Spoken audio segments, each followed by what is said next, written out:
Horror कहानियां थी। Haunted बस। रात के करीब 11 बज रहे थे। सड़क पर इक्का तुक्का गाड़ियां चल रही थी। अपनी नाइट शिफ्ट खत्म करके शीला और निकिता बस स्टॉप पर खड़ी थी। आज तो हमें बहुत देर हो गई। पता नहीं घर जाने के लिए हमें कोई साधन मिलेगा भी या नहीं। अगर कोई साधन नहीं मिला तो कहीं रात इसी बस स्टॉप पर ना बितानी पड़े। अपनी काली जुबान बंद कर। जब देखो तब उल्टी बातें ही करती है। अरे कुछ देर रुक जाना, कुछ ना कुछ मिल ही जाएगा। लेकिन काफी देर तक इंतजार करने के बाद भी उन्हें कोई बस नहीं मिलती। धीरे धीरे समय के साथ साथ सड़क पर चलने वाली गाड़ियों का दिखना भी बंद हो जाता है। अरे ये देख, अब तो सड़क पर एक भी गाड़ी नहीं दिख रही। दूर दूर तक गाड़ी और किसी इंसान का नामो निशान नहीं है। एक काम करते हैं, वापस अपने ऑफिस चलते हैं। हम दोनों आज रात वहीं गुजार लेंगे। देख, तुझे अच्छी तरह पता है 10 बजे के बाद चौकीदार ऑफिस के मेन गेट पर ताला लगाकर अपने घर चला जाता है। ऑफिस जाने का कोई फायदा नहीं है। इस सुनसान सड़क को देख मुझे बहुत घबराहट हो रही है। एक काम करना, उसी चौकीदार के घर चलते हैं। वो भी तो परिवार वाला है। हम बेफिक्र होकर आज रात उसके घर पर रुक सकते हैं। अरे पागल, चौकीदार 10 बाय 10 की खोली में रहता है। उसके 4 बच्चे हैं। बोला वो हमें अपने घर में कौन सी जगह देगा। अब तू ना ये बेकार की बातें बंद कर और चुपचाप खड़ी रह। शायद कोई लिफ्ट ही मिल जाए। फिर काफी देर इंतजार करने के बाद आखिरकार एक नीले रंग की बस उनके सामने आकर रुकती है। बस का दरवाजा खोल कंडक्टर उन दोनों से कहता है, कहिए कहाँ जाना है आप दोनों को? देखिए मेरी पूरी बस खाली पड़ी है। मैं आप दोनों को आपके ठिकाने पर छोड़ दूंगा। इतना कहकर कंडक्टर मुंह में भरे पान की पिचकारी सड़क पर दे मारता है। निकिता, लोगों का कहना है कि कुछ महीने पहले इसी तरह अंधेरी रात में एक नीली बस के अंदर कुछ बदमाशों ने एक जवान लड़की की हत्या कर दी थी। इस बस का रंग भी नीला है। कहीं ये वही बस तो नहीं? कंडक्टर शीला की बात सुन लेता है और मुस्कुराते हुए कहता है, देखिए मेम साहब, उस घटना के बारे में मैंने भी सुना है।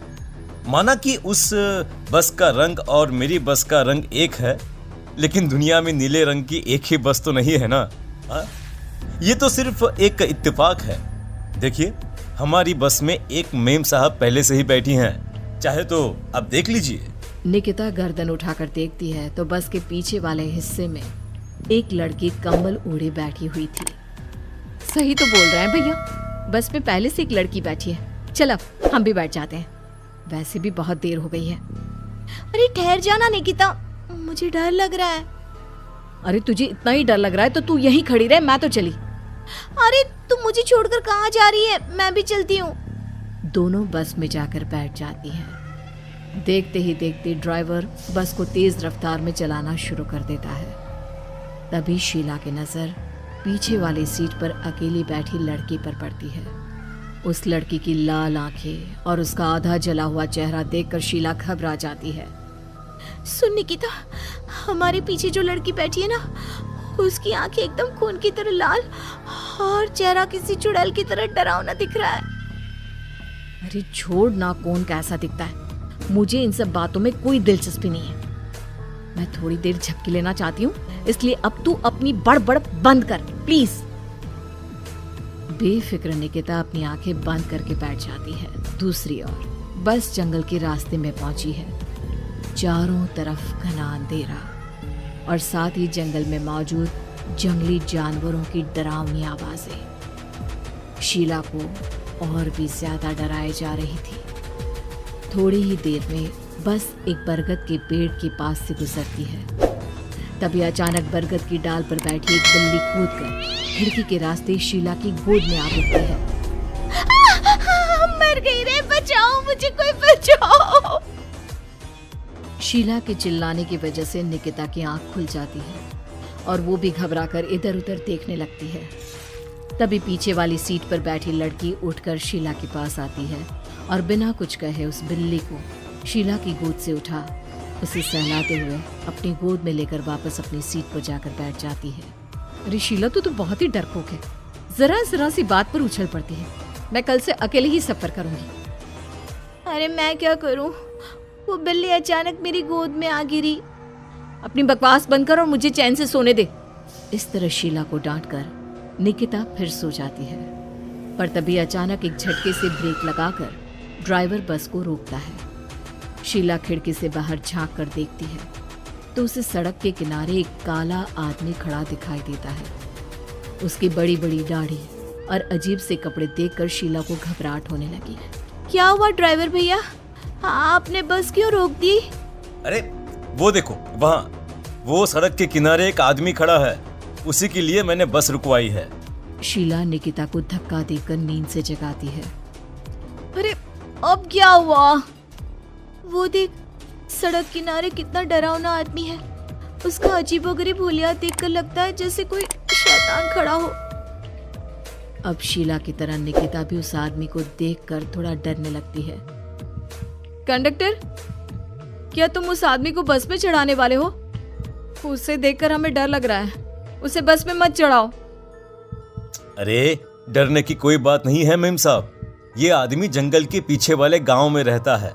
ये रोज इसी वक्त मेरी बस में बैठकर पड़ोस वाले गांव में जाता है, और वैसे भी ये बेचारा गूंगा है। अगर आप लोगों को डर लगता है तो मैं इसे ड्राइवर के बगल में बिठा देता हूँ। ओह अच्छा, ठीक है।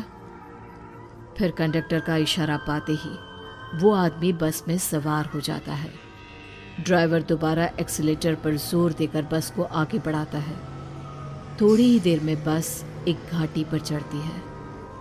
बस के एक तरफ गहरी और डरावनी खाई थी, पर ड्राइवर को इस बात से कोई फर्क पड़ता नजर नहीं आ रहा था। वो लगातार बस की रफ्तार बढ़ाकर बस चलता जा रहा था। ड्राइवर भैया, आप देखते नहीं क्या बगल में इतनी गहरी खाई है? बस की रफ्तार लगातार बढ़ाए जा रहे हो, थोड़ा धीरे चलाओ ना। अरे मेम साहब, घबराने की कोई बात नहीं है, ये तो मेरा रोज का काम है। मैं तो यहाँ इसी रफ्तार से बस चलाता हूँ। अब बेफिक्र होकर अपनी सीट पर बैठ जाइए, आपको कुछ नहीं होगा। ड्राइवर के कहने पर निकिता शांति से बैठ जाती है। कुछ दूर चलने पर अचानक ड्राइवर बस को सड़क के किनारे रोक देता है। शीला एक बार फिर खिड़की के बाहर झांक कर देखती है, लेकिन इस बार उसे कहीं कोई दिखाई नहीं देता। अरे अब क्या हुआ? तुमने बस क्यों रोक दी? यहाँ तो दूर दूर तक कोई भी नहीं दिखाई दे रहा। ड्राइवर उसकी बात का कोई जवाब नहीं देता, पर कंडक्टर बोल पड़ता है।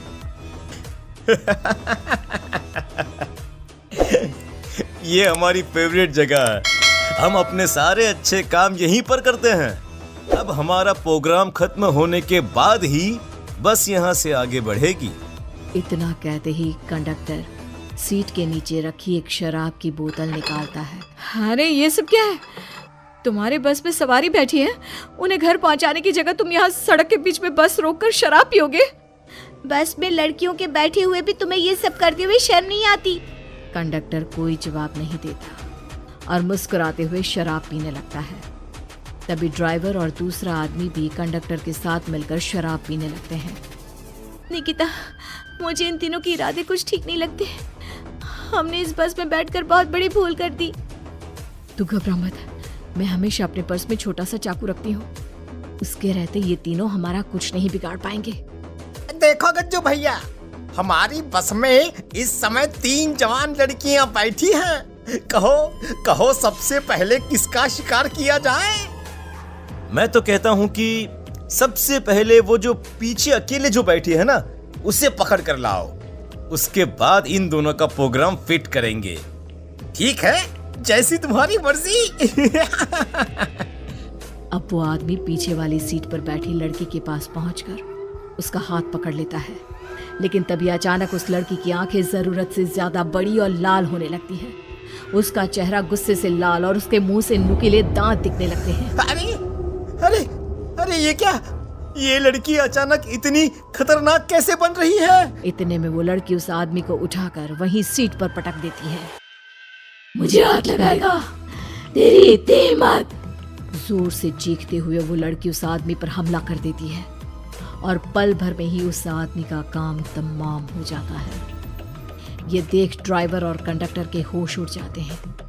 इतने में ड्राइवर अपनी जान बचाने के लिए तुरंत बस से बाहर कूद जाता है।